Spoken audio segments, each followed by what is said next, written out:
भविष्यमालिका ग्रंथों में एक बड़ी ही चौंकाने वाली भविष्यवाणी मिलती है। एक ऐसी भविष्यवाणी जो कहती है कि दुनिया की ज्यादातर आबादी खत्म हो जाएगी।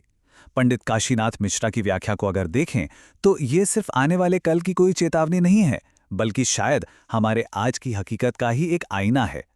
तो सवाल यह है कि आखिर ये भविष्यवाणी है क्या? आइए इसे समझते हैं। तो देखिए, इस भविष्यवाणी का जो सबसे बड़ा और कह सकते हैं चौंकाने वाला दावा है वो ये है कि दुनिया की 85% आबादी पर खतरा मंडरा रहा है और सिर्फ 15% लोग ही बचेंगे। अब ये नंबर सुनकर किसी का भी हैरान होना लाजमी है ना, पर सवाल ये उठता है कि आखिर ये आंकड़ा ये आया कहां से। तो इस आंकड़े को समझने के लिए हमें चलना होगा संत अच्युतानंद दास जी की एक भविष्यवाणी की तरफ। ये भविष्यवाणी भविष्यमालिका के मूल ग्रंथों का ही एक हिस्सा है।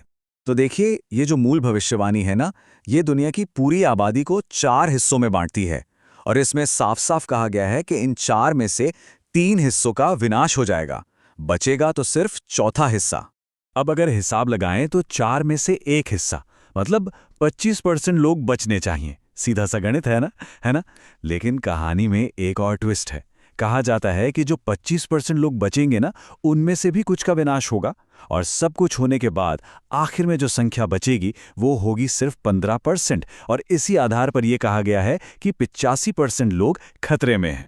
पर सवाल यह है कि इतना बड़ा विनाश आखिर होगा क्यों? क्या वजह बताई गई है इसके पीछे? देखिए, इसके पीछे कोई बाहरी ताकत नहीं बल्कि कलयुग का प्रभाव बताया गया है।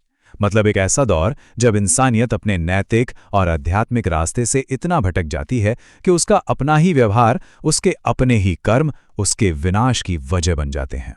कहा गया है कि कलयुग के प्रभाव में इंसान पापी हो जाता है, मतलब गलत कामों में डूब जाता है, अत्याचारी बन जाता है और यहाँ तक कि धर्म के नाम पर भी ऐसे काम होने लगते हैं जो असल में विनाश की तरफ ही ले जाते हैं। और यही सब अवगुण मिलकर इस बड़े विनाश का आधार तैयार करते हैं। तो सवाल ये उठता है कि क्या इस कलयुग के लक्षण हमें आज की दुनिया में भी दिखाई दे रहे हैं? जो व्याख्या है उसके अनुसार तो इसके कई सबूत हमारे चारों तरफ ही मौजूद हैं। एक बहुत ही अजीब बात देखिए, एक तरफ हमारी मेडिकल टेक्नोलॉजी कितनी आगे बढ़ चुकी है ना? पर दूसरी तरफ बीमारियां और मरीज कम होने के बजाय लगातार बढ़ते ही जा रहे हैं। यह अपने आप में एक बहुत बड़ा संकेत है कि कहीं ना कहीं कुछ तो गड़बड़ है। और दूसरा संकेत बताया गया है समाज में बढ़ता हुआ कलेश। आप खुद ही देखिए, आजकल लोग कितनी छोटी छोटी बातों पर, मतलब एक मामूली सी बातचीत में भी लड़ने झगड़ने को तैयार हो जाते हैं। ऐसा लगता है जैसे लोगों के अंदर से वो आपसी तालमेल और सब्र मानो खत्म ही हो गया है।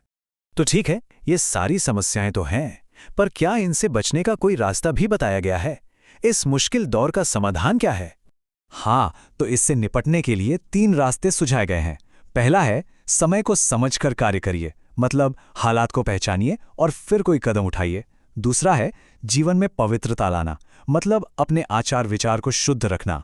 और तीसरा है, भगवान के चरण कमल में निवेदन, मतलब भक्ति का रास्ता अपनाना, खुद को परमात्मा को सौंप देना।